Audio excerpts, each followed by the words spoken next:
विरोधकांचं म्हणणं आहे की लाडक्या बहिणीला फसवलेलं आहे या शासनानं। मला वाटतं विरोधकांच्या नजरेमध्ये नेहमीच लाडकी बहीण योजना ही खूपच आलेली आहे। मुख्यमंत्री माझी लाडकी बहीण ही योजना महायुतीच्या सरकारची अतिशय महत्त्वाकांक्षी अशी योजना आहे आणि आज जवळपास 2,52,00,000पेक्षा अधिक महिलांना आम्ही दर महिन्याला हा लाभ त्या ठिकाणी पोहोचवत आहोत।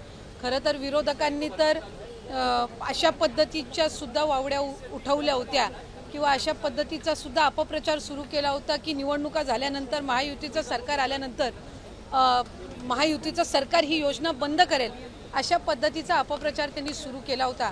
खरं तर त्या अपप्रचाराला कुठेही बळी पडू नये असं आम्ही सर्व लाडक्या बहिणींना आवाहन करत होतो आणि आज खऱ्या अर्थानं महायुतीच्या सरकारच्या वतीने आदरणीय अर्थ व नियोजन मंत्री उपमुख्यमंत्री अजितदादांनी आपला कारकिर्दीतला 11वा अर्थसंकल्प सादर करत असताना लाडक्या बहिणींच्यासाठी मुख्यमंत्री माझी लाडकी बहीण या योजनेसाठी जवळपास 36,000 कोटींची तरतूद ही त्यांनी यंदाच्या वर्षासाठी केलेली आहे आणि निश्चितपणाने ही करत असताना ही योजना कुठेही बंद होणार नाही।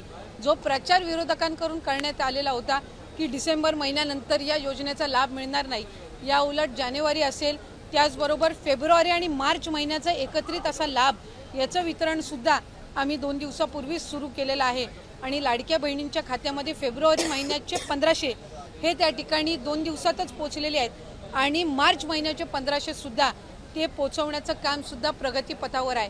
त्याच्यामुळे ही योजना ही महायुतीच्या सरकारची महत्त्वाकांक्षी योजना जी मुख्यमंत्री देवेंद्रजी फडणवीस साहेब, उपमुख्यमंत्री एकनाथजी शिंदे साहेब आणि उपमुख्यमंत्री अजितदादा यांच्या नेतृत्वाखाली अशाच पद्धतीनं कार्यरत राहणार आहे आणि तेच आपल्याला आजच्या अर्थसंकल्पातून पाहायला मिळालं। स्पेसिफिक प्रश्न आहे की 1,500 रुपये की 2100 रुपये नेमकं महिलांना किती रुपये मिळणार आहेत या लाडकी बहीण योजनेच्या माध्यमातून? कारण विधानसभेपूर्वी आपला जो जाहीरनामा होता त्याच्यामध्ये 2100चा उल्लेख होता, त्यामुळे स्पेसिफिक प्रश्न मला आपल्याला आवर्जून त्यानिमित्ताने आणि आपल्या माध्यमातून सर्व आमच्या लाडक्या बहिणींना त्या ठिकाणी सांगायचे की राज्याचे मुख्यमंत्री देवेंद्रजी फडणवीस साहेब आणि आमचे दोन्हीही उपमुख्यमंत्री असतील, मंत्रिमंडळातील सर्व आम्ही त्या ठिकाणी मंत्री महोदय असो, आम्ही सगळ्यांनी सुरुवातीपासूनच ही योजना अधिकाधिक यशस्वी पद्धतीनं राबवण्याचा प्रयत्न हा केलेला आहे। पुढेही आम्ही त्याच पद्धतीनं हा प्रयत्न करत राहणार।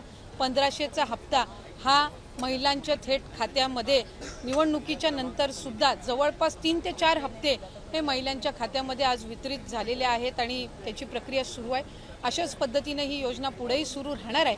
2100च्या बाबतीतली जी भूमिका आहे ती राज्याचे मुख्यमंत्री देवेंद्र फडणवीस साहेबांनी, अजितदादांनी, शिंदे साहेबांनी सुद्धा वेळोवेळी मांडलेली आहे। एखादी महत्त्वाकांक्षी योजना ज्या वेळेला आपण आणत असतो त्यावेळेला त्याचा योग्य तो निर्णय राज्याचे मुख्यमंत्री आणि महायुतीचं सरकार ज्या वेळेला घेईल त्यावेळेला विभागाच्या वतीने आम्ही ते निश्चितपणाने या ठिकाणी घोषित करू। आज 1500चा लाभ देत असताना सुरुवातीला तर विरोधक म्हणायचे की हे 1500 पण तुम्हाला मिळणार नाहीत, पण त्यानंतर आम्ही ही योजना यशस्वीरित्या राबवली। त्याच्यानंतर म्हणायचे की निवडणुकीच्या नंतर ही योजना बंद होणार, पण आज 2,52,00,000 महिलांपर्यंत आम्ही हा लाभ त्या ठिकाणी पोहोचवत आहोत आणि आज 36,000 कोटींची जी तरतूद अर्थसंकल्पामध्ये करण्यात आलेली आहे जेणेकरून ही योजना अशाच पद्धतीनं पुढे सुरू राहावी। त्यामुळे आम्ही कुठलाही महायुतीच्या सरकारने लाडक्या बहिणींना दगाफटका दिलेला नाहीये। 2100चा योग्य तो निर्णय जाहीरनामा किंवा एखादा ज्या वेळेला तुम्ही वचननामा असतं तो पुढच्या 5 पंचवार्षिक या संबंध या याच्यातून दृष्टिकोनातून तो ठेवलेला असतो। त्यामुळे त्या बाबतीतला योग्य तो निर्णय हा महायुतीचं सरकार हे निश्चितपणाने घेईन। पण आपल्या माध्यमातून मला लाडक्या बहिणींना सांगायचं आहे की ही योजना कधीही बंद होणार नाही आणि महायुतीच्या सरकारकडून अशाच पद्धतीनं चालू राहील। या उलट या अर्थसंकल्पामध्ये महिलांना आर्थिकरित्या सक्षम करण्याच्या दृष्टिकोनातून उमेद भवन असतील, अस्मिता भवन असेल, त्याचबरोबर त्यांना